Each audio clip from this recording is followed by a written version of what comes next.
I'm Samuel Pierce, Chair of Buildings and Utilities Committee. Next to me is Councilwoman Snee.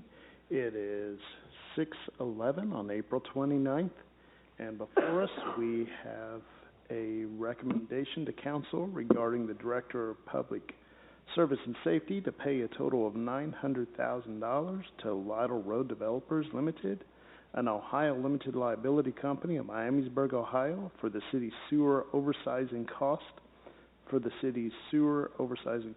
and cost for a lift station that benefit the city of Troy and not just the Addison Landing subdivision. Consideration of emergency legislation is requested to not delay construction within the subdivision and due to the lead time needed for the ordering of the lift station equipment. Do you have anything to add, Mr. Titterington? So, whenever we request an oversizing, we have the contractor, the developer's engineer calculate what the needs are of the subdivision, and then anything above and beyond that is what our responsibility would be.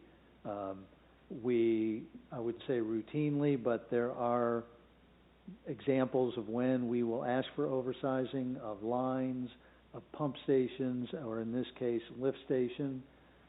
This lift station is a sewer lift station, and so the idea is that it will be oversized to the point where it would be able to accommodate future flow from any of 800 to 1,200 acres, depending on the user and how intense the use is, in the area.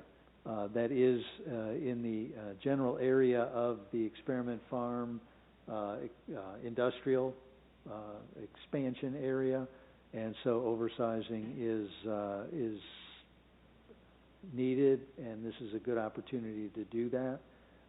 We did have funds budgeted in the 2024 budget. I believe it was $500,000, so just slightly a little bit more, but which means that in the probably towards the end of the year, if not sooner, we'll probably have to do a reappropriation, but there are funds available in the sewer fund, and again, it's a lot more economical for us to do it now as part of a bigger project. As you mentioned, Mr. Chair, we are asking for emergency legislation. Construction is going to start shortly, but primarily, I think the primary reason for emergency is that there is a lead time on this kind of equipment, and so the sooner we can get it ordered, or they can get it ordered, the better. All right, and I do have a couple questions then. One of them being, is this for the future growth, or is it current needs aren't being met? This is for, the oversizing part of it is for future growth, okay, as it might occur. And then this developer is paying the original cost, the $900,000 is the additional cost for the oversizing. So in the future, as things are developed, is there a way for us to recoup our costs since a future developer wouldn't have that going into the project? The law director is looking at a mechanism, thank you for bringing this up, as part of the legislation, or maybe even in future legislation, we're not sure how that would work, so that we can recoup some of our costs as future developers might attach to that lift station. Okay. That remains to be seen. If we can do it, then we'll include it in the legislation next week or the future legislation. Do you have any questions, Council? Just curious, do the majority of these costs relate to putting in a lift station or to the oversizing? I'm presuming it's the lift station construction that is the majority of the cost.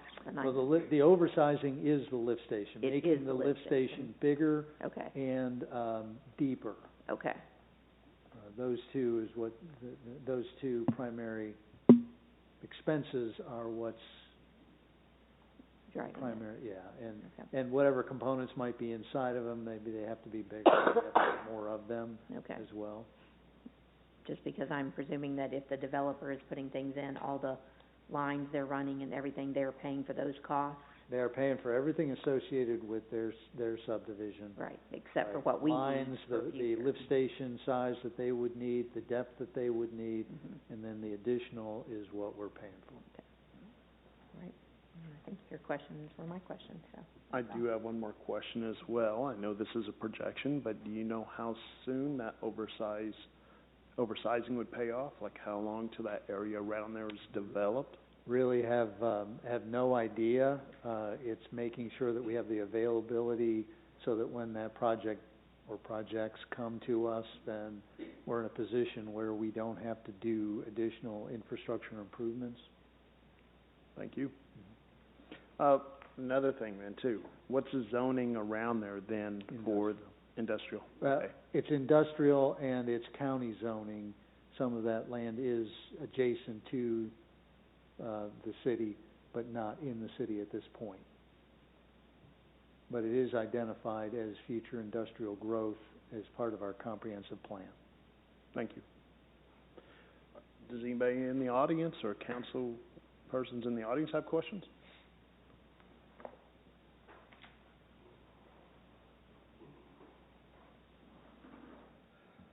Jeff Schilling, Troy City Council.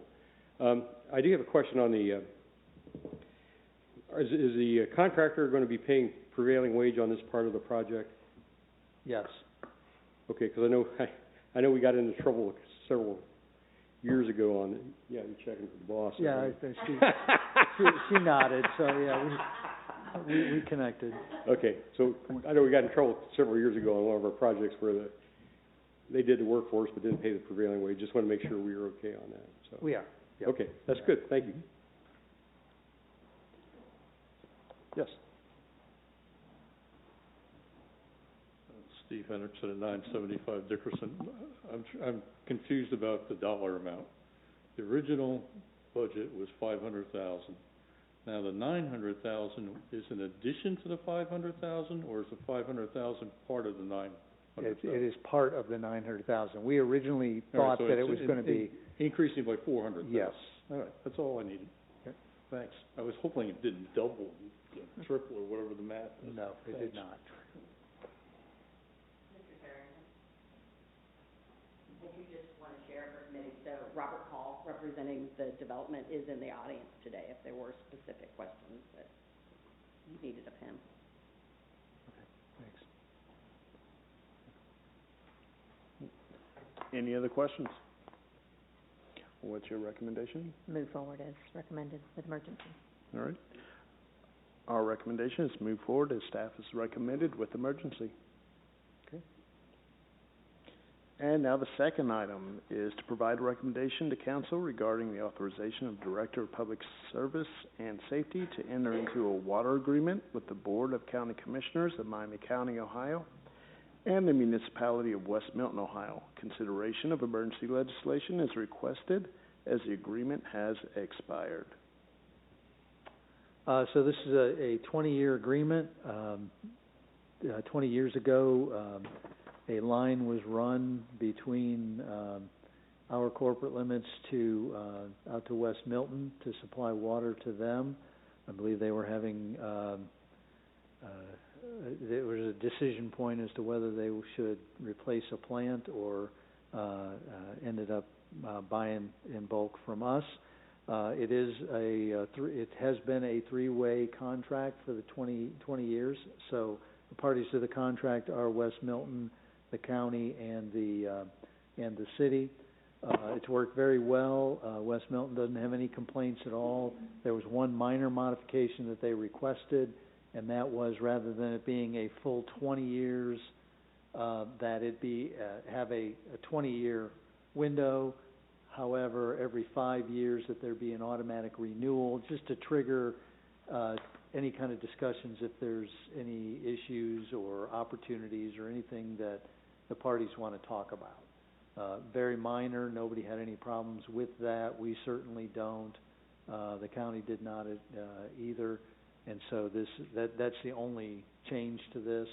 The charges remain the same calculation as they are. It works out for everybody.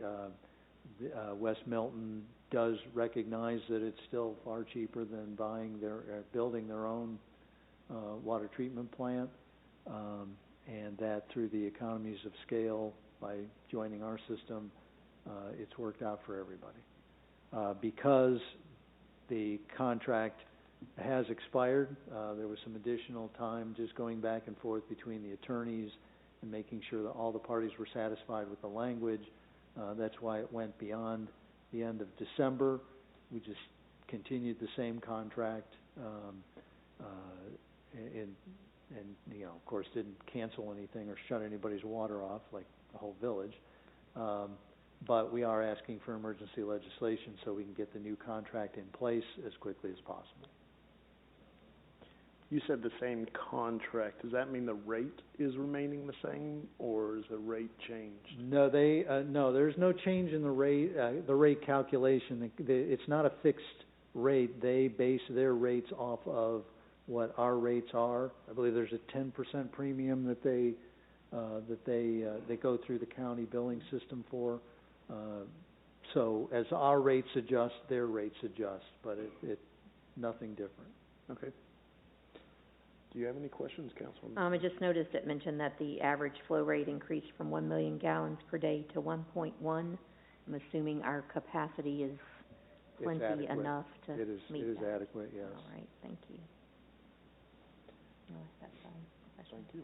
Any council members in the audience have any questions or comments? Any staff members have questions or comments? Anybody in the audience have any comments or questions? All right, what's your recommendation? Move forward as recommended. All right, our recommendation is move forward as staff has recommended on this with emergency legislation. The Buildings and Utilities Committees is now completed.